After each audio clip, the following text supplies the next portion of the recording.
Meditation, A Way of Awakening by Ajahn Sucitto, Amaravati Publications. Preliminaries. Why meditate? If you're reading this guide, maybe you're curious as to why people meditate. Why do they sit still and upright in silence for long periods of time? What are they thinking about?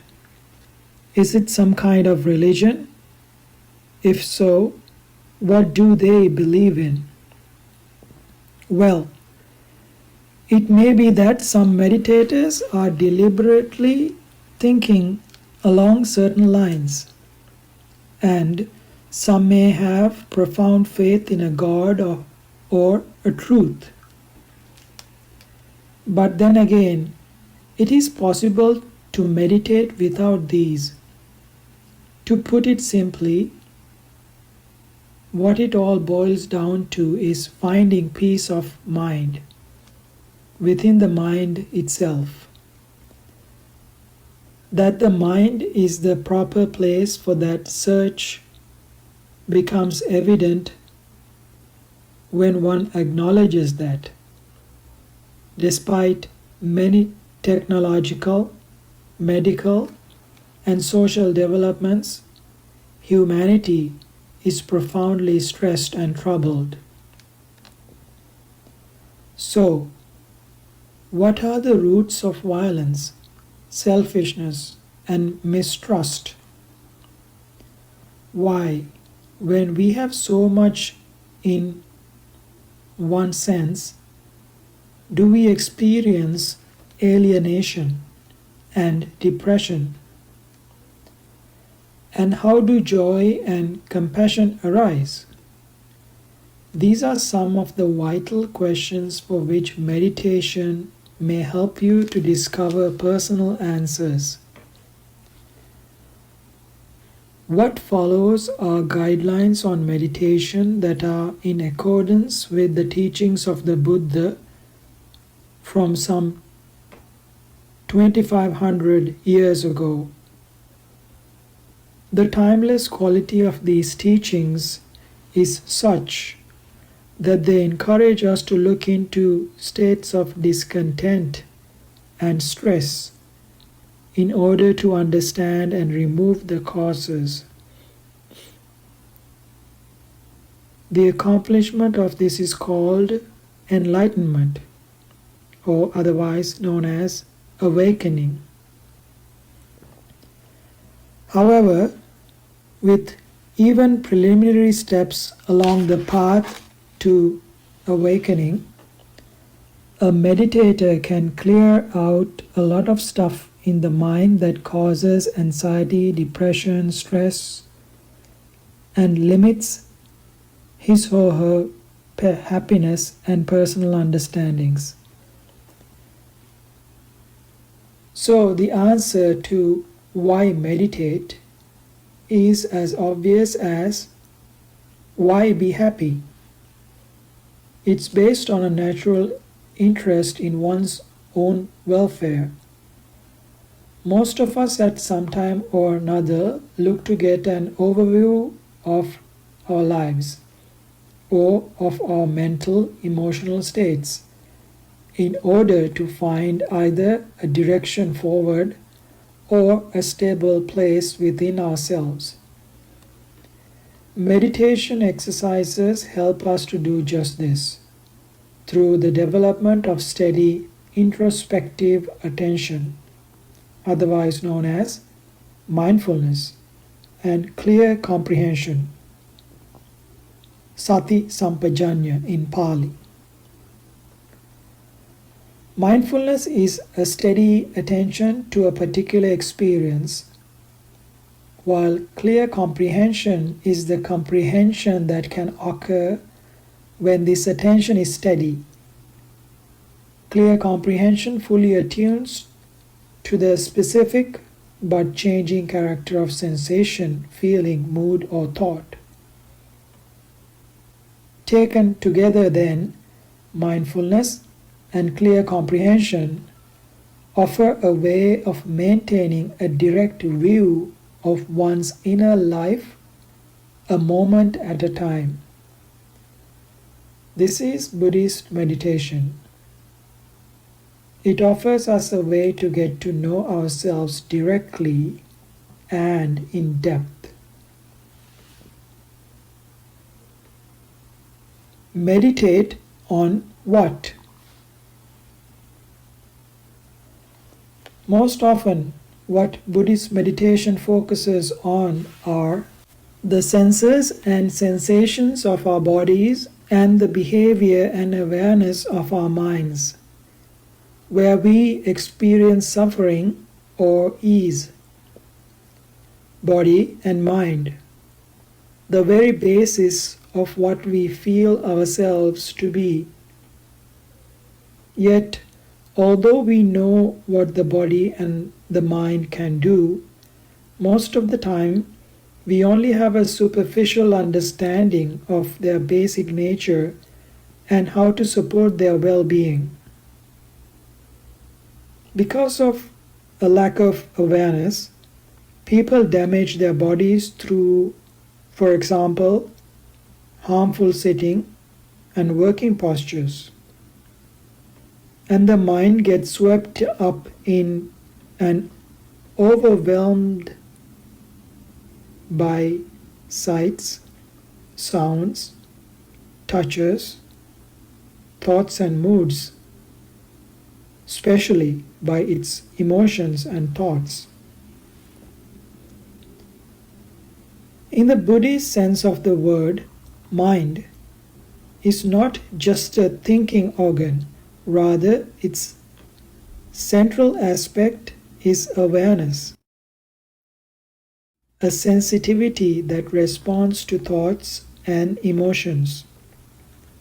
Therefore, this mental awareness learns psychological behavior such as generosity and trust, or aversion and willfulness.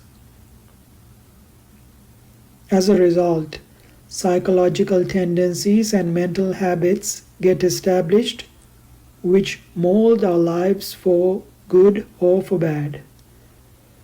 Therefore, in order to establish peace within the mind, it's necessary to understand both the nature of mental awareness, this mind or heart, chitta in Pali, and the behavior that it adopts. Awareness receives impressions of feelings of pleasure and pain, and is moved to sensing them as friendly, uncertain, and all the rest. This is where mental behavior begins. It continues by consequently generating reactions and responses, reaching out or withdrawing, doubting, worrying, and so on. We are then aware of all this behavior, and that triggers further responses. If we establish an overview of this flow of mind, certain truths become obvious. If we think in malicious or greedy ways, then we are never content. If we get caught in depression or inflation, suffering is going to follow for ourselves and others. On the other hand, attitudes and considerations in line with honesty, calm, or kindness leave a positive effect. So by observing the workings of this principle of cause and effect called kamma in Pali, we unlock the potential for joy and compassion, as well as clarity and stability. Meditation as a skill of observation.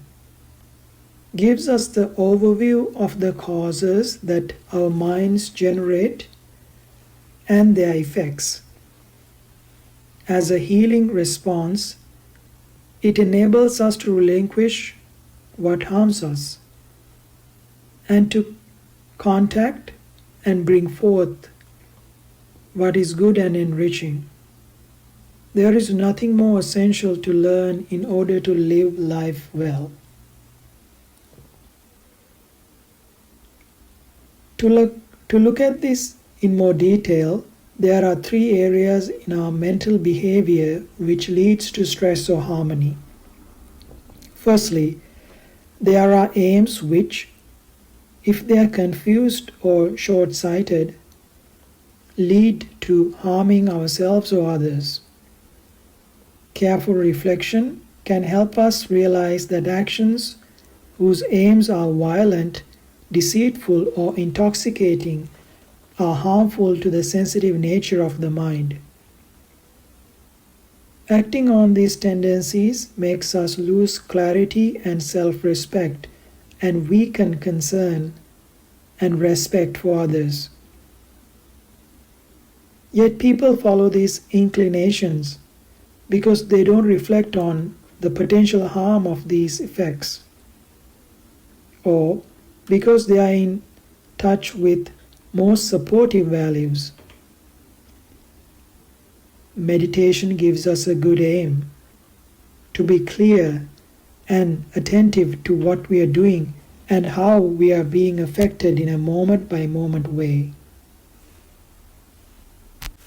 Secondly, there is the issue of how we react to what we come into contact with. Daily life provides many opportunities for being in touch with sights and sounds that leave one feeling tense, distracted, and unbalanced. When we lose our inner balance, we have to rely on external support and stimulation to keep us going. This leaves us wide open to whatever pointless or harmful influences are being put out in the world around us. Violence, fear, reckless excitement, and greed are themes frequently on display. Whether one wishes to participate in them or not, Buddhist meditation helps us to choose what contact is appropriate. As an exercise, we can focus on the sensations in the body or our moods and mindsets to bring us into the present moment. Through this, we begin to understand how we are being affected and how we are responding. And we do so in a way that supports clarity and calm. The third factor of imbalance and stress is that of means. It may be that we have a wrong grasp of how to do something, or insufficient skill, or that we are lacking in attention. When any of these are the case, even attempts to be helpful go wrong and lead to misunderstanding. One may not have been fully aware of the specific of a situation, of the right time, the right place, and the correct character of the people involved. Good intentions can fall short of achievement or horribly misunderstood if one isn't aware of the best means with which to carry them out. Meditation encompasses a range of skillful means to clear out misguided aims and unskillful responses. What all these skillful means have in common is that they train us to attend to body and mind with clarity, care, and respect. Action based on clarity, care, and respect is the most responsible, reliable way to relate to any living thing. And training in that has to begin with ourselves. In meditation, we do just this in a thorough and in-depth way. 3 basic attitudes for meditation. However one meditates, 3 basic attitudes should always be to the fore. These are goodwill, empathy, and letting go.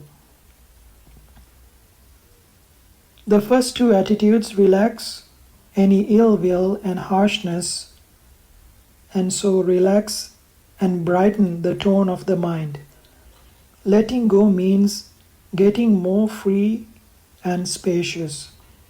It means simplifying input in terms of quantity in order to improve the quality of how we receive it and how we respond. Letting go is about gaining ease and clarity, and because of these, one consequently doesn't need a whole lot of stuff to lift the heart. Whether the stress is caused by anger, anxiety, or a sense of inadequacy, the key to clearing it is through letting go. In meditation, letting go means attending to and relaxing any tension, the resistance, or the flurrying in the mind. Otherwise, we simply add other thoughts and sensations to the stress and irritation in an attempt to dismiss or hide it. But by adding more stuff to the mix, we are not actually finding our way out of our mental dilemma. Applying suppression or willpower doesn't help either. So, letting go means holding and contemplating a troubled or stressful state in an attentive and empathetic way. The very quality of that attention replaces the resistance or the demand that the mind was making, and there is a corresponding sense of release and relief. The first step in letting go is stepping back, non-involvement, or in Pali, viveka. This initiates letting go by unhooking the mind from the topic that is stirring it up.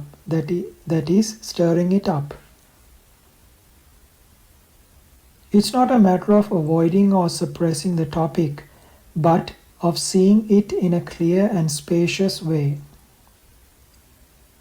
Non-involvement is about setting back into the present moment, relaxing into the way things are right now. It's about letting go of the shoulds and shouldn'ts, the past, the future, and the imaginary, and meeting things as they arise in the present. But it takes some doing. Letting go needs to be supported by a steady and focused mindfulness and clear comprehension. These provide the means whereby we can attend to what is happening now without trying to fix it.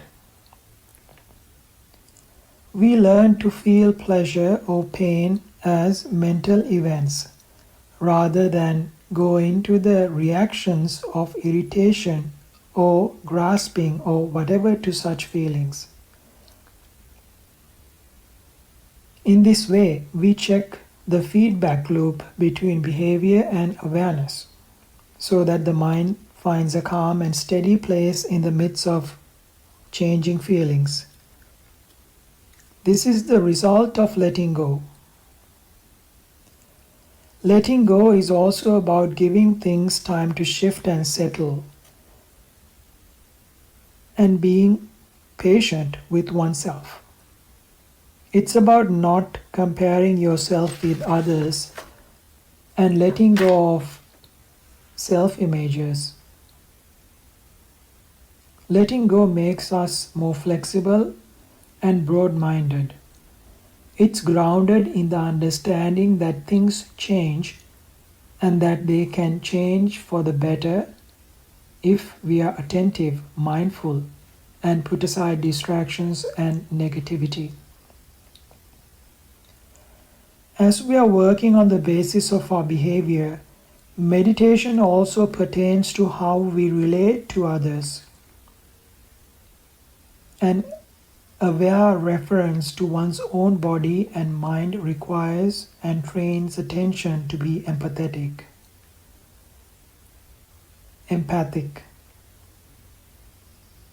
When one is aware of how one's own wishes and worries happen, one is more likely to have compassion and concern for others as well.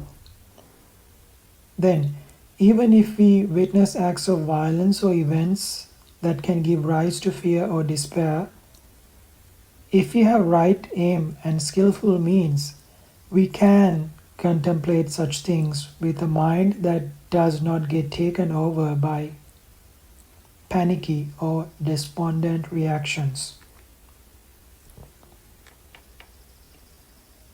Why not?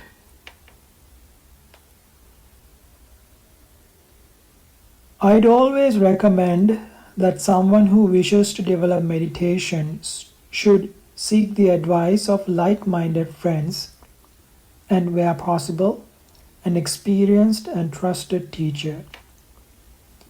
Although the overview will help keep the whole picture in mind, the teacher will provide each pupil with more accurate and specific advice in terms of details of the ongoing process. Then he or she can help one to respond to the ongoing requirements and developments of meditation. However, in the following guide, I've tried to act as a teacher who can respond to the standard difficulties and recommend further developments when they become possible. For some people, there may be reasons why introspective and concentrated meditation is not suitable or needs to be approached with caution. A suitable reason for caution is if the chemistry of the brain is out of balance, giving rise to overwhelming emotional or psychological states. If one is using meditation to maintain mental balance, it is not advisable to suspend the If one is using medication to maintain mental balance, it is not advisable to suspend the medication without guidance from one's doctor, therapist, or teacher.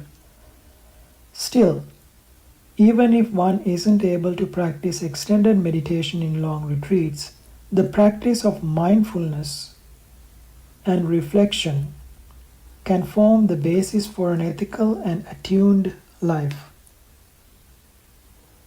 On the other hand, physical disabilities are not an insurmountable problem, and many chronically disabled people find enormous benefit and relief from the pain through cultivating the foundations of mindfulness.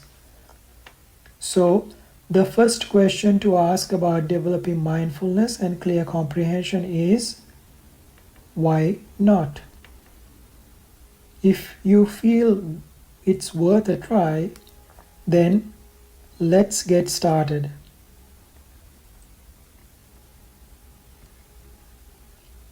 How to use this guide.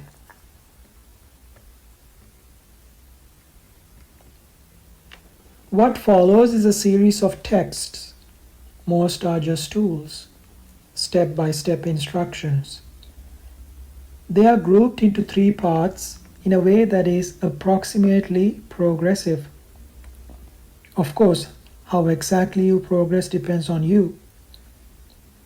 The three parts of the book respectively covers the domains of body, mental behavior, or in other words, mind states, emotions, and impulses, and mental awareness.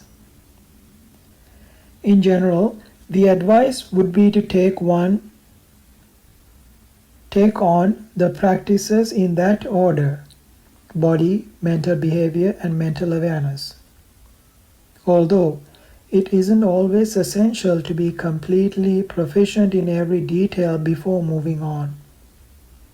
It's likely that some readers need one instruction, others need another. And as I've tried to suit a broad range of people, it's likely there's more detail in some of those instructions than any one person needs. It could be the case that the practice of kindness at the end of part 1 and self-acceptance at the beginning of part 3 need to be given priority attention early on. But I'd always recommend the groundwork of mindfulness of body, as that can serve as a reliable morning post for the mind, no matter what the mood or approach.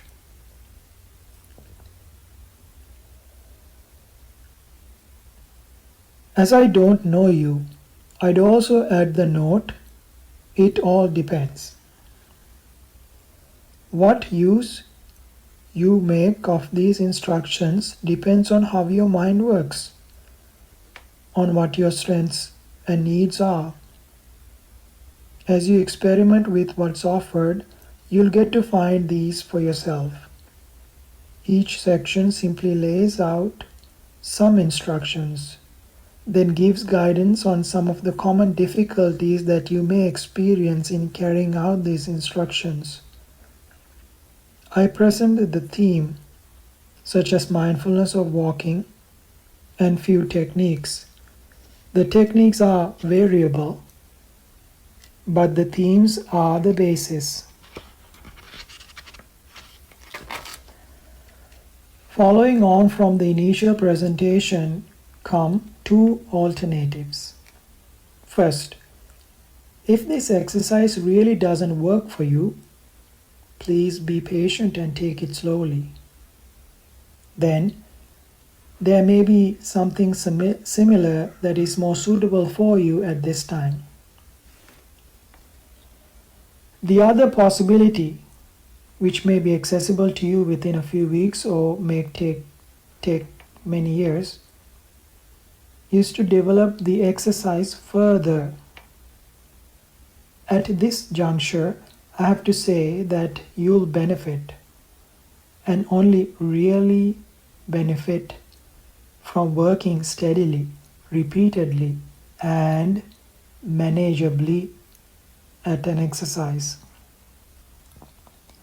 Begin with 10 to 15 minutes on a daily basis and work towards getting a full half an hour. In that way, you'll find yourself interested in establishing a regular daily practice and building it up from there for longer periods of time. Here and there in this guide are articles which presents aspects of the overarching theory, maps if you like, that link these practical instructions into a larger scheme of the Buddhist teachings. These are titled Theory. Right tools and references to the maps should give you confidence in the direction of the practice.